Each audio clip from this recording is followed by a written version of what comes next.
Hello मित्रांनो, good morning. तर आज मी आलो शेगावला। तर बघू शकता मित्रांनो, मी आज शेगावच्या भक्त निवासमध्ये उभा आहे आणि हे बघा खूप छान असं हे भक्त निवास आहे। येथे राहण्याची सोय वगैरे केली जाते, प्रत्येक गोष्टी तुम्हाला अवेलेबल मिळतील इथे।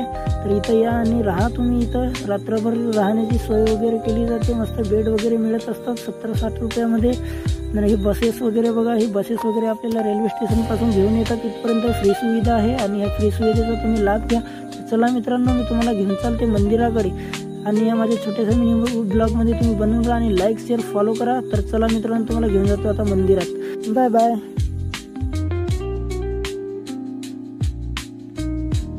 बघा आता सकाळचे 8 वाजले आहेत आणि आता दुकानं चालू होत आहेत। तर हे आता गजरावाला आहे, चला माझ्या बेबीला एक गजरा घेऊन देतो। तर हे बघा गजरा घेतला, किती छान गजरा दिसत आहे। हे तर आनंदितच झाली बाबा खूप जास्ती। जाते हिथं काढते की। चला मित्रांनो, आता अगोदर नाश्ता करू, कारण खूप जास्ती वेळ लागणार आहे आपल्याला फिरायला। तर हे साबुदाणा घेतला आणि तुम्हाला आता घेऊन जातो मी मंदिराकडे। तर हे आहे आता मंदिर, बघू शकता मंदिराचं गेट आहे मित्रांनो, हे मेन गेट। आम्ही ह्या मेन गेटमधून आता प्रवेश करणार आहोत। तर चला तुम्हाला पण घेऊन जातो मित्रांनो।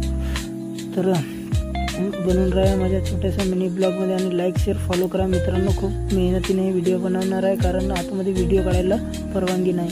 तर बघू शकता मित्रांनो, हे आहे आतमधला मंदिरचं प्रवेशद्वार, खूप छान असा बांधलेला आहे आणि आज खूप जास्ती क्राऊड आहे मित्रांनो, शनिवार असल्यामुळे। आणि बघू शकता खूप मस्त इथं नीटनेटकेपणा आहे मित्रांनो। इथं स्वच्छतेकडे खूप जास्ती म्हणजे लक्ष दिलं जातं मित्रांनो आणि इथले कर्मचारी जे आहेत ते पण खूप जास्ती मस्त स्वच्छतेकडे भर देत असतात। तर पाहू शकता इथं पांढऱ्या टोपीवाले लोक दिसत असतील, ते दाखवते। हे बघा मित्रांनो, हे आहेत यातले कर्मचारी मित्रांनो।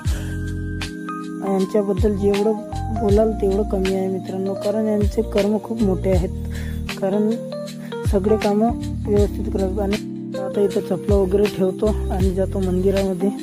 तर हे बघू शकता शिव मंदिर होतं, हे शिव मंदिर आहे, 1 नंबर। छोटंसं आहे पण मस्त दिसतं। आणि बघा मस्त फिरून आलेले व्यक्ती आता मस्त बसून आहेत इथं, थकले वाटते। तर चला आपण पण आता थोडं फिरून थकूया। तर चला दाखवतो आता तुम्हाला आतमधून मंदिर। हे बघा मित्रांनो, खूप छान असं बांधलेलं आहे मित्रांनो, बघू शकता। यांच्या भिंती वगैरे तर बघून असं वाटते की कुठल्या महलमध्ये आलो की काय मित्रांनो, महलच म्हणलं तरी चालेल। हे आहे आपलं गजानन मंदिर मित्रांनो, खूप फेमस आहे आपल्या महाराष्ट्रामध्ये। तर मित्रांनो तुम्ही पण इथं येऊन व्हिजिट करा। बघा मित्रांनो किती म्हणजे एकदम व्यवस्थितपणे असं याचं काम